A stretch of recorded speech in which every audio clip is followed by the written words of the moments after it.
Dear student, तो subject या विषय कोऑर्डिनेशन कंपाउंड का महत्व। तो विद्यार्थियों या माय डियर स्टूडेंट, अगर आप बोर्ड या नीट की तैयारी कर रहे हैं तो और कोऑर्डिनेशन कंपाउंड में रिएक्शन पूरा नहीं लिखते तो नंबर कट सकते हैं। आज हम सिर्फ महत्व ही नहीं समझेंगे बल्कि पूरा रिएक्शन लेकर समझेंगे। तो पूरे रिएक्शन में हमें 5 पॉइंट याद रखने हैं। 5 पॉइंट कौन है? 5 पॉइंट है धातु के निष्कर्षण में महत्व, गुणात्मक विश्लेषण और औषधि महत्व, औद्योगिक महत्व, औद्योगिक महत्व। इस 5 पॉइंट के समझ जाने से आपकी जो कोऑर्डिनेशन कंपाउंड के महत्व है खलास हो जाएगा। बिल्कुल, ये 12th यूपी बोर्ड का एग्जाम चल रहा है, उसमें 100% आएगा, 100% आएगा।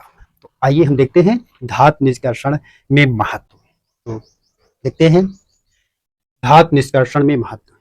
तो धातु निष्कर्षण किसी मेटल का निष्कर्षण कैसे करते हैं? तो साइनाइड प्रक्रिया से होता है। यहाँ हमने पोटेशियम साइनाइड को लिया है।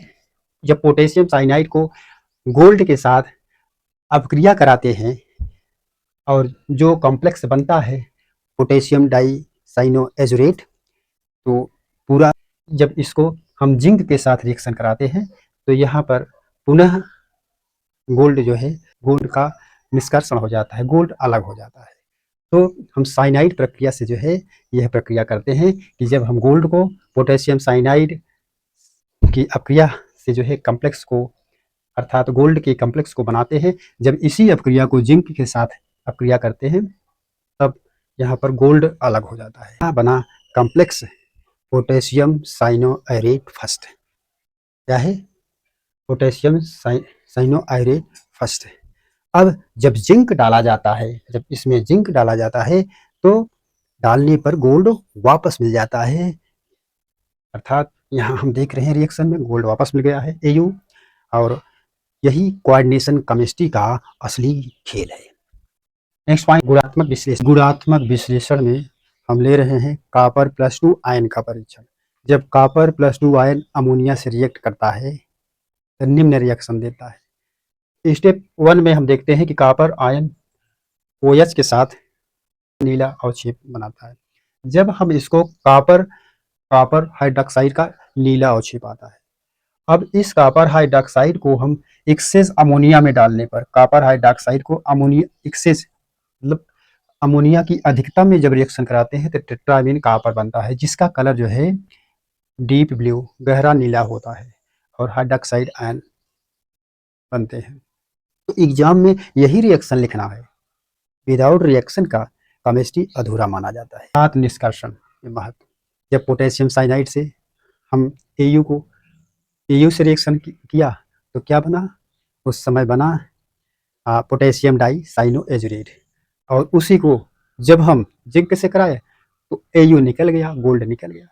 तो साइनाइड प्रक्रिया द्वारा उसमें किया गया। साइनाइड प्रक्रिया में जैसे हमने पोटेशियम साइनाइड लिया, हम सोडियम साइनाइड भी ले सकते हैं, ऐसी कोई बात नहीं, रिएक्शन वैसे ही आए। औषधि महत्व में हम क्या देखते हैं?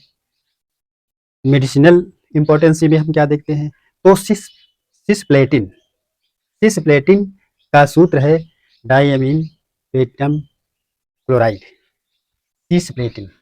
तो इसमें एक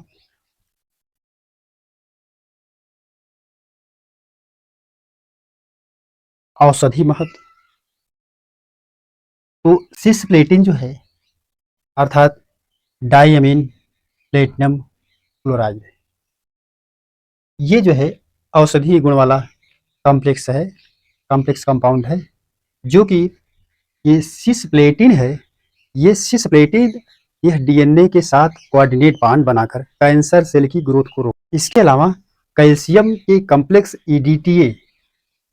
ईडीटीए जो है ये लेड की विषाक्तता को दूर करने के लिए प्रयोग किया जाता है। यहाँ आप देख रहे हैं कि औषधि महत्व भी है कोऑर्डिनेशन कंपाउंड। अगले पॉइंट में जैविक महत्व की चर्चा करते हैं, बायोलॉजिकल इंपॉर्टेंस। तो हीमोग्लोबिन में जो मानव का ब्लड होता है उसमें Fe+2 आयन O2 से कॉम्प्लेक्स बनाता है, ऑक्सीजन से कॉम्प्लेक्स बनाता है, जिसके दौरान हीमोग्लोबिन जो है Fe +2 के साथ ऑक्सीजन को जोड़ करके हीमोग्लोबिन आयरन के साथ इस तरह से बॉन्ड बनाता है। लेकिन यहाँ ऑक्सीजन की बात है तो ये एक प्रकार की रिवर्सिबल रिएक्शन है, इसलिए ऑक्सीजन यहाँ ट्रांसपोर्ट संभव होता है। इसी प्रकार से हम क्लोरोफिल में देखते हैं कि मैग्नीशियम पोरोफायरिन का एक रिंग बनाता है, कॉम्प्लेक्स बनाता है, जो कि हरित पौधों में प्रकाश संश्लेषण के लिए लाभदायी होता है, जिसके थ्रू जो है हम पौधे अपना भोजन प्राप्त करते हैं। तो ये क्लोरोफिल में मैग्नीशियम जो है सेंट्रल मेटल की तरह व्यवहार करता है और एक पूरा साइकिल या चक्र बनाता है, जिसके कारण जो है हरे भरे पौधे अपने भोज्य पदार्थ प्रकाश संश्लेषण की क्रिया द्वारा। साइटोक्रोम भी बात करते हैं, साइटोक्रोम और विटामिन B12। तो साइटोक्रोम की जब चर्चा करते हैं तो साइटोक्रोम में क्या आयरन भी रहता है, लेकिन इसमें जो विटामिन B12 है यह एक एंजाइम है जो कि एक कोबाल्ट युक्त जो है कॉम्प्लेक्स होता है। तो ये रहा सभी इम्पोर्टेंस महत्व कोऑर्डिनेशन केमिस्ट्री का। यदि हम औद्योगिक महत्व देखते हैं, इंडस्ट्रियल इम्पोर्टेंस, इस प्रकार की इम्पोर्टेंस ये जो है एज ए कैटलिस्ट के रूप में उपयोग किए जाते हैं। जैसे विल्किंसन कैटलिस्ट है जिसका उपयोग हाइड्रोजनेशन में प्रयोग किया जाता है। कहाँ प्रयोग किया जाता है? हाइड्रोजनेशन में उपयोग किया जाता है। तो हाइड्रोजनेशन में क्या होता है, किसी एल्कीन को इस विल्किंसन कैटलिस्ट के कारण हम एल्कीन में कन्वर्ट कर देते हैं। तो कैटलिस्ट जो है रिएक्शन स्पीड को इंक्रीज कर देता है, रिएक्शन स्पीड को बढ़ा देता है। कोऑर्डिनेशन कंपाउंड का जो महत्व है जरूर आएगा। तो ये महत्व है इस 5 पॉइंट में: धातु के निष्कर्षण में महत्व, गुणात्मक विश्लेषण में महत्व, औषधीय महत्व और जैविक महत्व, बायोलॉजिकल महत्व और औद्योगिक महत्व लास्ट है। इस पांचों पॉइंट को आप जिसने भी समझा, कहाँ उपयोग किया जाता है, इसका कैसे होता है, कहाँ कहाँ इसका महत्व है, यहाँ दिया गया है। 30 सेकंड में फाइनल रिवीजन होना चाहिए कि कोऑर्डिनेशन केमिस्ट्री या कोऑर्डिनेशन कंपाउंड इंपॉर्टेंट क्यों। गोल्ड डिस्ट्रक्शन या गोल्ड का निष्कर्षण, कंप्लीट रिएक्शन याद रखें, salt analysis, brown complex formation, cancer drug, cisplatin, haemoglobin, oxygen transport, industrial catalyst, ये Wilkinson catalyst. My dear student, याद रखिए concept plus complete reaction full marks. यदि आपको कंसेप्ट प्लस कंप्लीट रिएक्शन तो फुल मार्क।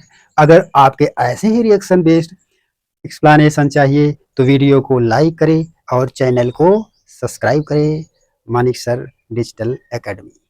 अगली video में हम पुनः